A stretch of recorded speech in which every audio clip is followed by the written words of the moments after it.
Well, good morning, everyone. Thank you for joining us this morning. We have the press briefing with DG Grossi, the Director General of the International Atomic Energy Agency here in Geneva. We are ready to take your questions, so please identify yourselves and address the DG. Thank you very much. Yeah, Laurent Sierra, Swiss News Agency. Thanks for that briefing, Director General. In the agreement that was signed last night, your institution is mentioned under point 8. So first, what is your reaction to the signing? And then how are you going to prepare for the different scenarios, including the downblending of the enriched uranium in Iran, which is supposed to be led under the supervision of IAEA? Thank you. Yes, good morning, everybody. It's very good to be here. I think it's good when an agreement is signed after a war, so that is a principle that it's important to be recalled now. I think at this point, speculating would not be a good idea. There's work to do, there's work to be done. As you say, we believe the fact that the indispensable role of the IAEA is recognized is a sound point of departure. And now it's for us to sit down with our American colleagues, our Iranian colleagues, and start formulating the concrete steps that will have to be taken. So I think it's good that the memorandum is there. And now the technical work starts. Short follow-up, if I may. Are you going to be tomorrow at the Bergenstock for the launch of the technical negotiations? That's a possibility. Thank you. Jan back, please. This is Maya Plants from The Brief. A pleasure to see you, Mr. Grossi. My question is regarding also your career as a diplomat. You are now postulating for the post of UN Secretary General. How do you see that your career as a diplomat informs and strengthens your position as a candidate?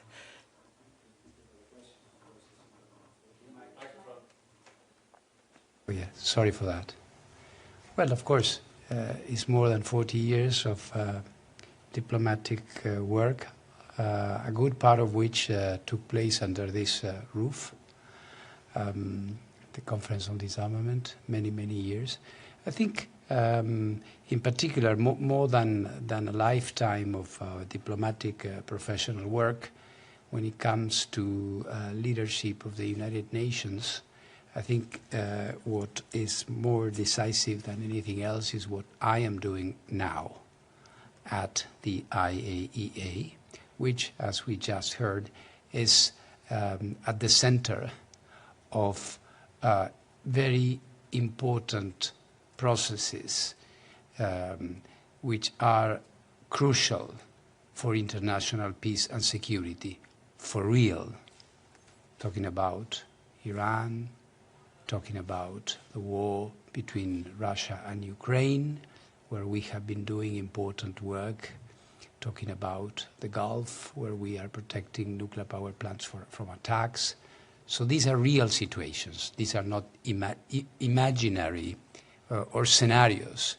These are places where the IAEA is working, dealing with real and not imaginary crises.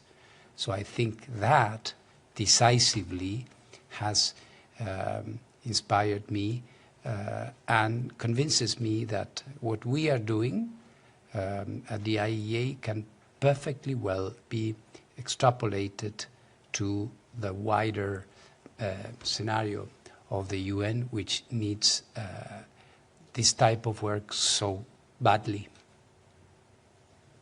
Yeah. Gentleman down the back here and gentleman down the back. Merci beaucoup, Moussa. C'est Al Mayadine TV. Bienvenue à Genève, Monsieur Grossi. J'ai trois petites questions. La première, selon l'accord qu'on a signé hier, quelle est la prochaine étape pour vous, la collaboration avec l'Iran? les inspections vont être conduites par l'IAEA ou bien aussi en collaboration avec d'autres parties, parce que ce n'est pas clair ça. Encore une question concernant l'uranium enrichi à 60%, selon l'accord. On ne voit pas vraiment l'issue de cette quantité. Est-ce qu'il va être abaissé, donc le niveau d'enrichissement va être abaissé à l'intérieur de l'Iran, ou bien il va être transporté ailleurs en dehors de l'Iran? Et pour vous, techniquement, est-ce que vous devez être là s'il y a un abaissement de niveau d'enrichissement? Merci. Oui. Bon, en fait, vous-même, vous mentionnez plusieurs alternatives, plusieurs possibilités. Et il y en a plus. Donc, je crois que c'est un moment, comme je disais tout à l'heure à votre collègue ici, c'est un moment de circonspection et de travail technique. Donc, les possibilités sont là. Selon ce qu'on a vu, le mémorandum mentionne d'une manière générale, et c'est normal que cela soit comme ça, parce que donc, tout le travail technique, on doit décliner tous ces principes d'ordre général dans des pas concrets, comme vous dites, hein, les pas à suivre. Donc, moi, je pense qu'il serait sage, pour moi, aujourd'hui, de m'abstenir de mentionner l'un ou l'autre alternative. Vous avez vu que les textes mentionnent, oui, la possibilité d'un travail technique, d'abaissement de niveau d'enrichissement, mais à partir de cela, il y a plusieurs possibilités qui s'ouvrent.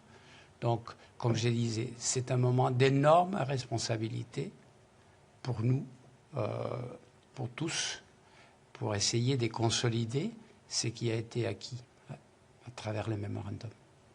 Et, en ce qui concerne votre collaboration avec le côté iranien, est-ce que vous avez déjà eu des contacts avec eux pour un début de contrôle, un début de collaboration entre les deux parties? Parce qu'on sait que depuis la guerre de 12 jours, la collaboration a vraiment été au plus bas niveau, à part ce contrôle qui a été fait entre le 1er et le 3 mars, oui. Juin passé. Est-ce que vous allez bientôt augmenter le niveau d'observation, de contrôle? Je dirais que nous sommes toujours en contact avec eux. Il y a un travail technique, évidemment, à un niveau beaucoup plus bas que celui qu'on devrait vraiment en avoir. Il y a certaines inspections qui se passent encore, pas au niveau et aux endroits où l'on devrait être. Mais il y a des contacts. Moi-même, je suis en contact avec les autorités iraniennes. Mais c'est maintenant qu'on peut commencer, moi je dirais, pour de vrai, ce travail technique. Gentleman down the front, please. Hello. Hello. Good morning, Mr. Grossi.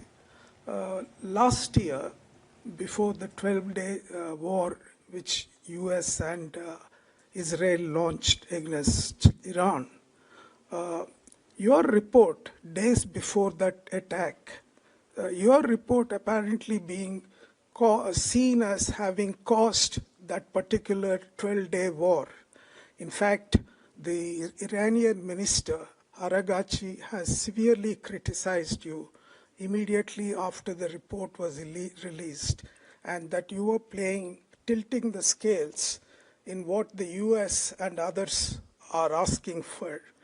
Are there any serious trust and credibility issues concerning your actions against Iran? And secondly, you were silent both at the 12-day war and even now. So how do countries see you as a trustworthy candidate? Mentioning a number of things, you are recalling some opinions that some in Iran had. Of course, the work of the IAEA is an impartial technical work. People have views and opinions. Maybe you have those views and others have those views, but that doesn't affect the fact that the IAEA performs an indispensable impartial work. It continues to do so. And of course, in times, and especially in times of war, harsh words like the ones you have just mentioned sometimes are pronounced. Our work is to precisely to try to be above that level of political discussion or qualification and concentrate ourselves in our work. Nobody can ever believe that the report of the IAEA is the cause of a war. I have said it before, and this is all I have to say about that. So our work will continue. And you know, the fact that in this memorandum of understanding that has just been signed, the indispensable role of the IAEA is recognized, mentioned. I think it says it all in terms of our credibility and the indispensable role we have to play. Then just a follow-up question. Yeah. When it comes to Israel, which has 100 odd Yeah. nuclear weapons, Mm-hmm. the IAEA, of course, it's not an NPT member and things like that. But your extravagant, I mean, you're basically a large focus just on Iran, trying to, enable the big countries to do the kind of things that it wants to do. Did you hear? Yeah? No, you have to have a red light. Well, Yes. I got the red light here. Now you have it. Yeah, I'm sorry. Coming back to the kind of treatment that is being meted to Iran on one side, and of course, Israel is a non-NPT member, but it still has some 100 nuclear warheads.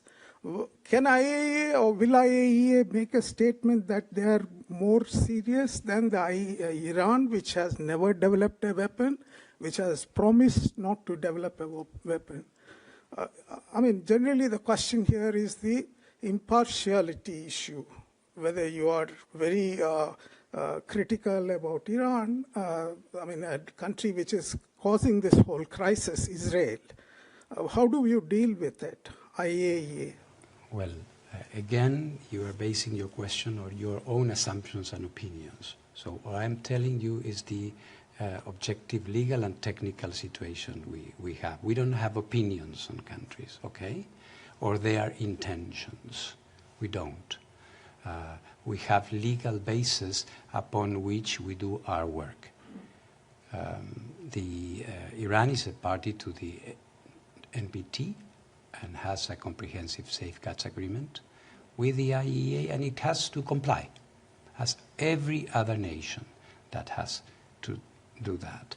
Israel does not, as other countries as well. Unfortunately, the NPT is not universal, and we have been very clear, I myself, been very, very clear on the necessity for the NPT to be universal and for all countries to adhere to the NPT. So the issue of impartiality, because we do not address a country that is outside the NPT, is immaterial. We of course wish and exhort every country in every continent to subscribe to the NPT. This is without a doubt. All the rest is speculation and political opinion, and I will not get into that. The issue here is that an NPT... Well, sir, I think... Yeah, I'm sorry. Just last question. Yeah. An NPT member like the United States, which violates the so-called membership, your U.S. is a member in the IAEA, which has violated the normal norms by attacking Iran. Do you criticize U.S. as well in the same way? Please, sir, I don't know which norms are you referring to. Again, our role here is to perform work which is technical, and the issue of having political opinions and condemn. We don't even condemn Iran. You're not, I think, reading well what we are saying. We are referring to what Iran should be doing, their commitments and obligations. We are not in a that's for you, analysts, people who comment on international relations. It's not my work. What we try to do is to make sure that norms are complied with.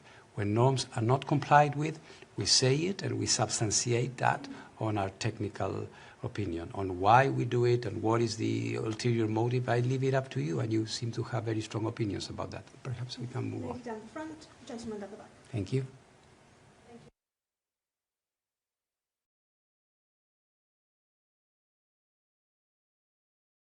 Anyway, many thanks for the briefing.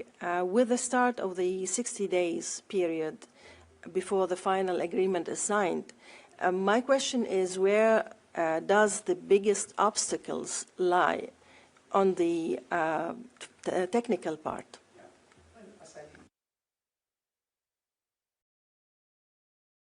Sorry, every time I forget. No, as I was saying before, I think we will see when we start. And having speculate about what could cause a problem or not is not wise at this point, because we are about to start, and we have to initiate any negotiation on the assumption that we are all in good faith, that we want to be successful, and this is what we need to stress. At this point, I think if they have signed this, if they have taken the step of signing this memorandum, this important document, it's because everybody wants this to be a success. So on the technical aspects, we will see. It will depend on the different alternatives, and it is obvious that there might be here and there different positions. This is why the IAEA is there, because there are technical requirements sometimes, and of course one or the other may have a different interpretation. So I think in the next few days, over the next few days, we will be able to give you a more I would say substantiated answer, but please bear with us. At this point is a point of, as I said, enormous responsibility for all. Thank you.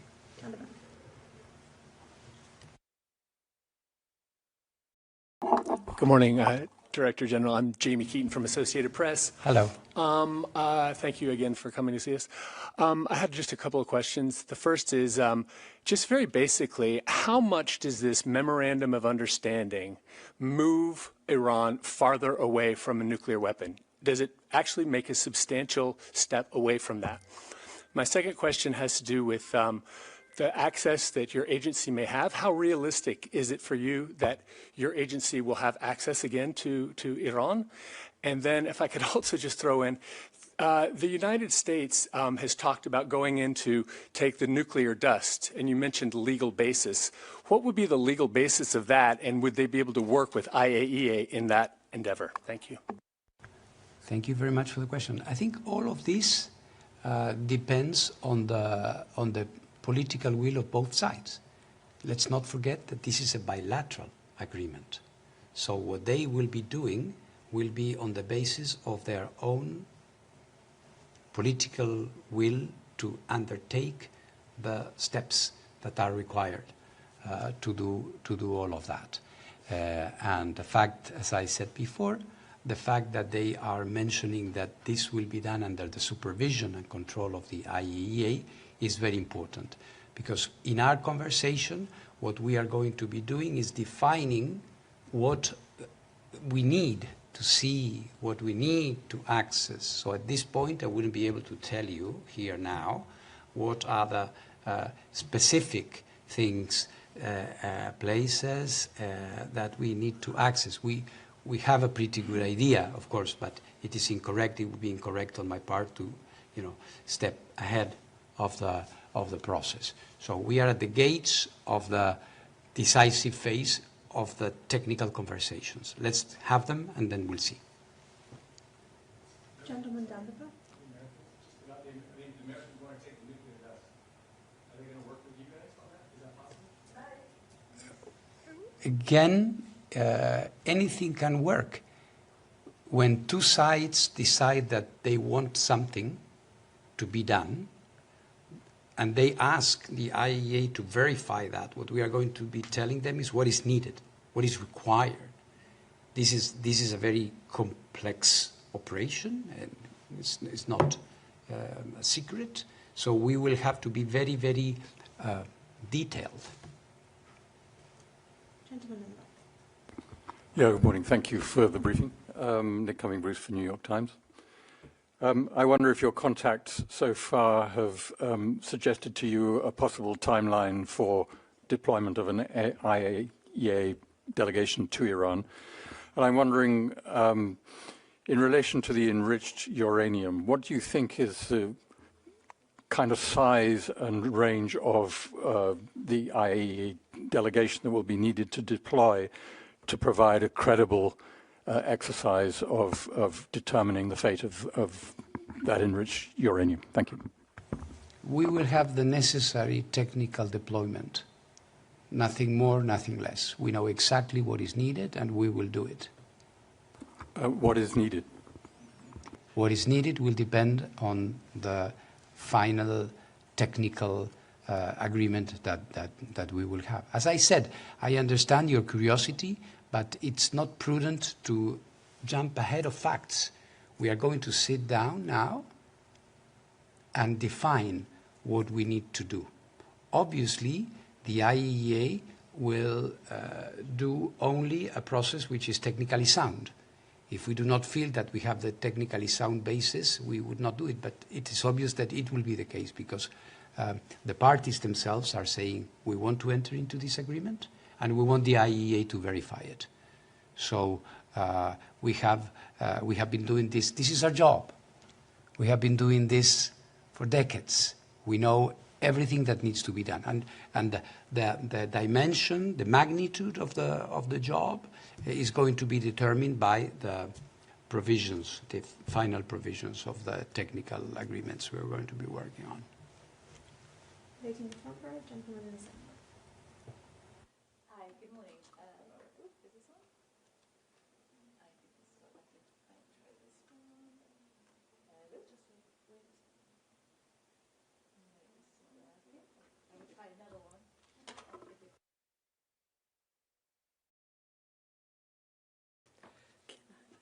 Just wait a second. There we go. Perfect. Thank you. It's Olivia Lepoidbert from Reuters. Thank you. Hope you can hear me.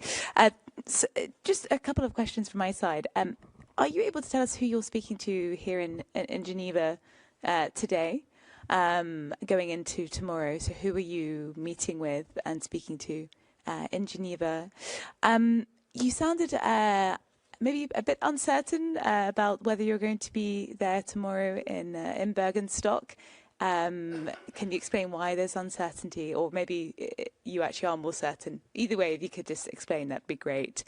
And just in terms of the role of yourself and the IAEA, I mean, what do you expect that role to be, and will there be any kind of extra powers that will be needed at your discretion? I appreciate, as you said, one needs to be prudent, and there's probably little you can say, but I don't know if already you're expectant of a kind of an enlarged role, be it for yourself or for your agency. Thank you.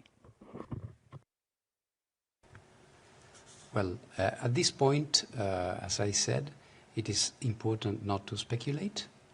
The IAEA will have a role there, and I think everything will be determined by that, by the conversations we are going to have. And as I said, I will not get into a speculation about what the agreement is going to be, what should be there, what shouldn't be there. It's not appropriate. It's not appropriate. I'm going to sit down with both sides. We have been doing this also in the past, so we know each other well. And, you know, in the next few days, maybe there will be more clarity. But at this point in time, today, Thursday in Geneva, when the process has not started, it's not prudent to do that, and we have to be very circumspect. What I can tell you is that we are very clear as a technical organization of what needs to be done, what sustains a technically sound process, and of course, this is our point of departure. Then we will see.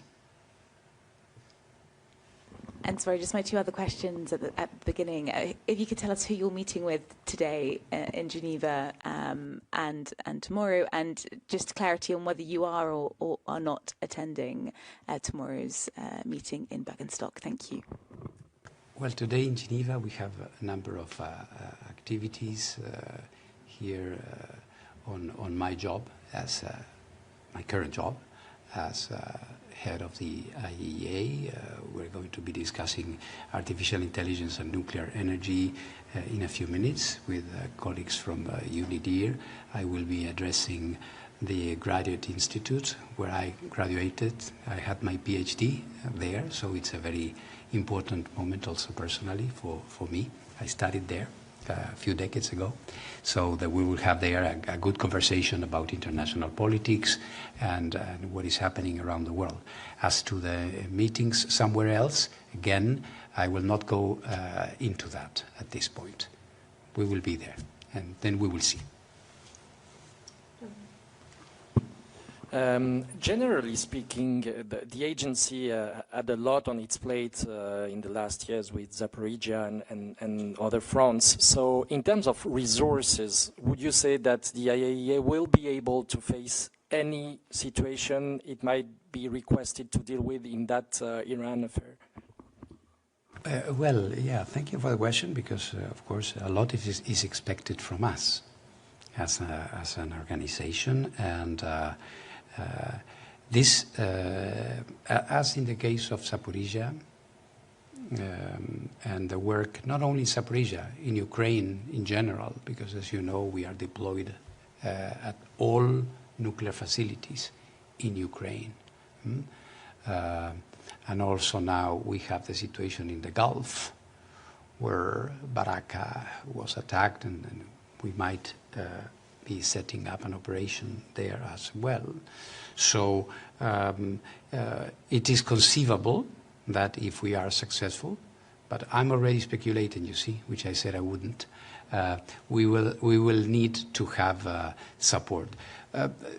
Experience shows that when agreements of this dimension and importance are presented to us and we have to do it, we do have the resources to do that. Of course, I will be requesting support, and I'm sure because of the importance of this for international peace and security, I'm convinced that many countries beyond those who are directly involved in the process will support the IAEA and give us the resources to do our job. Thank you. Thank you. We'll move to questions from Zoom for now. So we've got some questions. The first one is from German press agency. Albert Otti, please. Hello. Thank you for taking my question.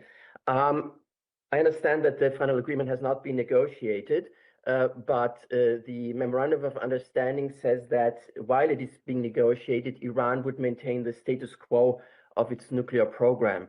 So my question to you is it your understanding or your expectation that the IAEA will verify that the status quo is indeed not changed? Again, I will not go ahead of the discussions. We will have this discussion when we have it, not now. And Svenska Dagbladet from Gunhild von Hall, please. Yes, thank you. I'm Gunilla von Hall, Swedish journalist, Svenska Dagbladet. Thank you for the briefing. My question is similar to many of my colleagues.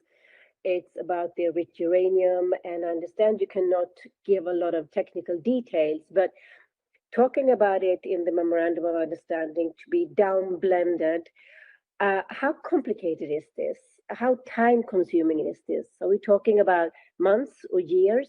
Have IAEA done this before? Do you have something to compare with? Thanks. Well, again, this will depend on what is agreed. I'm sorry if I cannot give you more details, but this will depend on what is agreed. So more work requires more time, less work, less time. It's very simple. So we will see. We will see. I think we all need to exercise some patience here and not jump ahead of facts. John Zaracosta, please.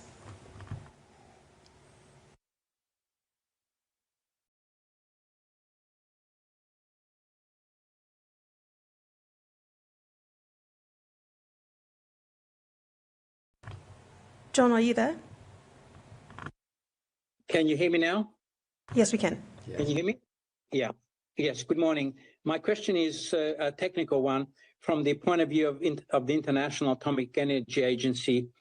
For civilian purposes, would the enriched uranium of 60% to be in conformity, you have to be within 3 to 5%, diluted down to 3 to 5% from the point of view of the Atomic Energy Agency. And secondly, I have a follow-up question. You're at the Atomic Energy Agency trying to oversee non-proliferation. The latest report from ICANN showed that the nuclear weapons powers increased their expenditure by 19% last year to nearly 119 billion. What does this tell us for international security? Thank you. Thank you. On your first question, again, that takes us straight into the realm of speculation, right? Which I am not going to do. There are many different alternatives, as I said. There are different ranges of enrichment in the current Iranian inventory, and we will see what is agreed. So then we will see. On the second question, I think it's very pertinent. I think what we are seeing is a process whereby the reduction in nuclear arsenals has stopped, and in fact, nuclear arsenals are increasing. I think this is a symptom of a world where there is so much fragmentation. And in this context, attacking the sources of that fragmentation and geostrategic competition is what we all need. One step is, for example, having an agreement like the one we are trying to have now. This will decrease anxieties and perhaps the need to have more nuclear weapons. And that can reproduce itself into several other conflicts. What we need is a multilateral system, a UN, why not, which is more effective in this area. Great. We'll take the two more ladies in the middle and gentlemen on the back, please. Yes, thank you very much for taking my question. My question is regarding Director General, during the crisis when it started in Ukraine, you were always on the ground, which was a kind of relief for us, you know, the citizens of Europe, watching that someone was actually going on the field to try to deal with the situation. That was much appreciated, I'm sure, by all Europeans. I would like to know if you could give us a quick appraisal of the situation now in terms of nuclear safety, since the war seems to continue in Ukraine.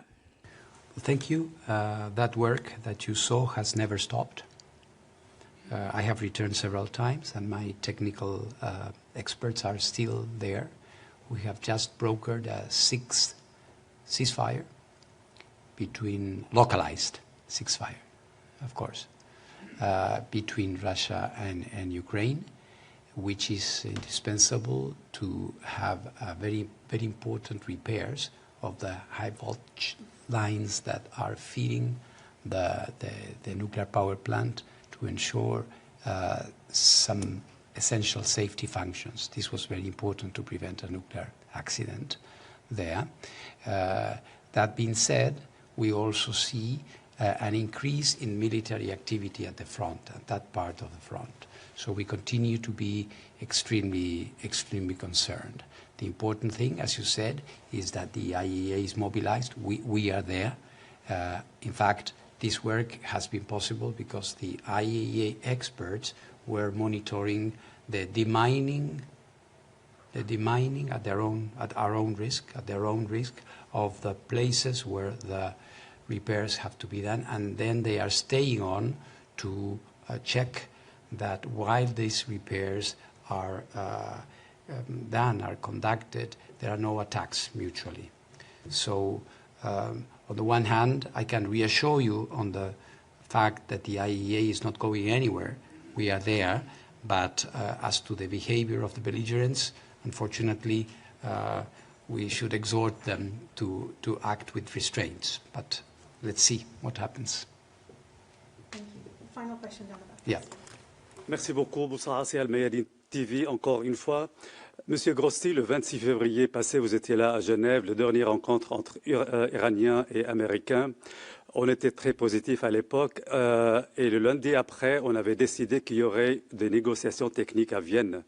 Aujourd'hui, on a signé un accord hier et ça doit commencer quelque chose de technique prochainement. Est-ce que ces souvenirs de 26 février vous fait peut-être un peu craindre? Vous avez peur que ça se répète la même chose ou vous êtes plus optimiste après la signature de cet accord? Merci. Merci pour la question. Quand il s'agit de travailler pour la paix, on ne peut pas se permettre d'être frustré par les échecs du passé. Donc ce qui s'est passé, c'est passé. Là maintenant, on a une chance, il faut la saisir. Et c'est ce qu'on va essayer de faire avec toute notre force et notre conviction.